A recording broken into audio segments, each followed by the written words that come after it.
Պատվարժան դատարան ուսուցման որ հայտարարությամբ ընթացին, որովհետև նախնական դատավարությունների փուլում քրեական դատավարության մոտիկը ինձ այդ հնարավորությունը չի տվել։ Ինչու չի տվել, որովհետև հնարավորություն չկա հանցապատվության հեղափոխելու տվել հարցին։ Բաց հետևյալն է, պատվարժան դատարան հանդիպի ավելի ձևավորում հրապարակեց ապացույցներ, որոնք ըստ հանդիպի համենումերով ինչ-որ բան են ապացուցում։ Ես ինչ եմ ուզում կարևորը, պրոցեսներում, չնայած ես չէ որ պետք է կարևորը, որ պրոցեսը նախապես քրեական դատավարությունը ամենը սահմանված կարգով, տեղափոխվում քրեական դատավարության օրենսդրությամբ սահմանված կարգով։ Որն է կարգը զննության, բոլորս գիտենք, եւ բոլորս գիտենք, որ եթե մենք ապացույցների անդրադարձությունից հետ կապված հասկանում բացասնենք կամ դատարանի ուշադրությունը հայտնաբերում հրավիրենք, ես դեռ այդ հարցը չեմ բացասնում ձեր ուշադրությունը հրավիրում, այլ քրեական դատավարությունը սպայնել թույլ չի տալիս ապացույցների անդրադարձության հարցածնել, չեմ հարգելի հանրային մեղադրողին կփրկեի այսքան երկար, բարակ մի ապացույց կարտակ, որը ոչ մի արժեք չունի ներկայացուցիչով, ինչի։ Պատվարժան դատարան, ես ուզում եմ ուրեմն մեր վերում կատարեմ քրեական դատավարության օրենսգրքից ընդունված ապրիլի 90 թվականին, որտեղ նշվում է 81 հոդվածով, թե ընդհանրապես ով են քրեական։ Եվ ուշում ընդգծեմ չհրապարակված մասի ձեր ուշադրությունը հրավիրը, որ հարգելի հանրային մեղադրողը չգիտեմ, անկեղծ չգիտեմ, դիտմամբ, թե չկարևորելով, թե պատահման, ընտելականների տվյալները չհրապարակված։ Պատահական չի, որ ընտելականների տվյալները ես կարևորում եմ, որովհետև քրեական դատավարության օրենսգիրքը տեղի կօգներ կարգավորումների։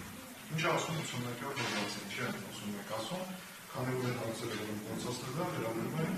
նախորդ քրեական դատավարության ժամանակահատվածին։ Ասում եմ քրեական գործով ընտելական շահագրգռված Հայաստանի Հանրապետության չափված քաղաքացիները, կարևորում չշահագրգռված, որին քրեական կանոնին հրավիրում է մասնակցելու քննչական գործողությանը, հաստատելու դրական փաստը, բովանդակությանը, ընթացքը, արդյունքները։ Այստեղ մի կարևոր բան եմ ուզում ասեմ, որտեղ հետո ասում եմ պետք է հարցի դիմադրատավար, քրեական իրավունք ունի ստանալ քրեական օրենսդրությամբ կրած ծախսերի հատուցում։ Մեր որ առաջ են գնում, քրեական դատավարության օրենսգրքի 94-րդ հոդվածին նայում ենք, երկրորդ մասը ինչ ասում, ասում ընտելական չի կարող մասնակցել քրեական գործով բարեկին, եթե գծում է քրեական դատավարության ստանալից անձնական կամ ցավական կապակցության մեջ։ Այս բան չլինի, կամ թե չկան կապակցություններ, բայց իրոք հետո երևի լինում։ Երրորդ մասը ինչ ասում, ասում ընտելակային նախկին մասնակցությունը քննչական գործողության տվյալ քրեական գործով, այլ քննչական գործողության նրա մասնակցությունը բացառությամբ չէ, բացի այն դեպքերից, երբ որևէ ընտելակային մասնակցությունը կրում է պարբերական հակառակ դեպքում, ասում բացառող հանգամանք է, այսինքն ընտելական կրկնվող։ Հիմա պատվարժան դատարանում ենք հետազոտեցինք 01-04-22 թվականի զննում հրապարակելու արձանագրությունը, ընտելականները հետևյալ անձինք էին։ Նոն Աբազնիկի Գրիգորյանը, ես հրապարակելով որոշակի հանգամանքներ, որ նաև հրապարակային չեմ ուզում անձը շատ նույնացվի, ուսանար կարող է թիրախավորվել, այլ տվյալներ չեմ նշում։ Նայանե Էդուարդի Ասերյանը։ Երբ որ նայում ենք 21-ին էր ապրիլի 21-04-22 թվականի արձանագրությունը, ներողություն շփոթվելու բանալի ասեմ, որ այս անձինք 9:25-ին ըստ չի գտնվում ազգային հանրապետության ծառայություն։ Առավոտ ժամը 9:25։ 01-04-22 թվականի։ Հաջորդը պատվարժան դատարան նույն անձինք 20 օր հետո են գնում ազգային հանրապետության ծառայություն, այս անգամ մի քիչ ավելի շուտ 9:10 արդեն աշխատասենյակում է, սա շատ կարևոր է, ու մասնակցում են քննչական գործողության 2։ Հետո մի քանի օր հետո մայիսի 6-ին նորից են նույն անձինք գնում ազգային հանրապետության ծառայություն, այս անգամ մի քիչ ավելի շուտ 9-ին շուտ են հասնում, էլի մասնակցում են քննչական գործողության, պատվարժան դատարան չեն ծանոթանում, չեմ ուզում 6 անգամ անընդհատ տարբեր օրերի նույն անձին առավոտը շուտ այդ ծախսերի մասին դրանալ էին ասում, էլի, որ ծախսերը գնահատում եք։ Չէ, որ գոնե հատուցված լինի, էլի, քրճով է ասում։ Հիմա տեսեք, ես մարդիկ 6 անգամ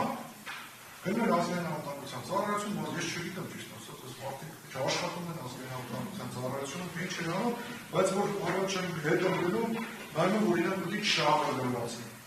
Մեկ, եւ երկրորդ, անձնական կախվածությունը չունեն։ 6 անգամ մի մարդու հետ հանդիպես քնիչի այդքան երկար ժամերով անձնական սուրճ կխմեր, ջուր խմեր, մոտեցություններ են եկել։ Եվ մի շատ կարևոր բան, որը օրենքով է նախատեսում, ասում է անթերակային մասնակցություն եւ որ կրում պարբերական բնույթ, պետք է բացառել։ Կատեգորիկ ասում։ Ես քիչ ուշադրություն կդարձնեի, եթե չլինեին նաեւ Լիանա Պետրոսյանն ու Էռնա Պողոսյանը, տվյալները չեմ ուզում նշել, բացառապարակային նիստում, որոնք մի անգամ պակաս են գնացել։ 5 անգամ։ Էլի հրապարակվեց այս մասնակցությունները, էլի առավոտը գրում են ազգային անվտանգության ծառայություն, որոնքի պրոֆեսիոնալ մասնակիցները կամ չգիտեմ, քաղաքացիները, որոնք ազգային անվտանգության ծառայության երբևէ մուտք են գործել, պատասխանատվորի 20 օր է դեպքում մինչև 4 ծառայությունով անցակիր են գնում, որ կարողանանք ազգային անվտանգության ծառայություն բարձրանալ, այն դեպքում երբ որ թույլ են տալիս։ Ես ճիշտ ասած չեմ կարող հասկանալ, մարդիկ 9-5 աշխատասենյակն քնիչի ոնց են անում։ Չեմ ասում, որ պատասխանատվորը ապացույցը գերացած է, իսկ ոչ չեմ ասում։ Ասում եմ, որ օրենքը ասում է, երբ որ մտերիմներ են հանդիպում, ընթերակային տեսքով քնիչը ասում է, աշխատի ներողություն հատարանի մասնակցություն 6 անգամ կարող հանդիպում։ Այդ արձանագրությունները դժում ակող կասնում են առաջ։ Ես դրա վրա եմ զրուշատություն արինում, որ ընթերականները հանրերողություն շահողացել ստեղ կոնզինքեր կան ավելի քիչ են գնացել 3 անգամ։ Ամր Ժողովյանն ու Անի Բաբայանը։ Այսինքն այդ ապացույցները ճաշկերտների մեջ, որ հայերի հանրեն ես ճաշկերտ, որ օրենքը դրական մի անգամից կասել չեմ ճաշկերի։ Այս մարդիկ որ գնացել են ենթադրյալ ճաշկերտավոր ապացույցած պատմական համապատասխանատու էս լինքով այդ միջնորդությունը ներկայացնում այս ապացույցները վստահ են պատասխանատու միանշան աթույլատրելի ճանաչելու քանի որ բացառական ենթական անձանց մասնակցության կա 107 կոդացի կոնկրետ կարգավորում մենք լավն ենք աշխատելու որովհետև իրականությունը ասում եմ այդ ժամանակ հավաքված ապացույցների անդրադարձության հարցը 100 կարգավորելու բայց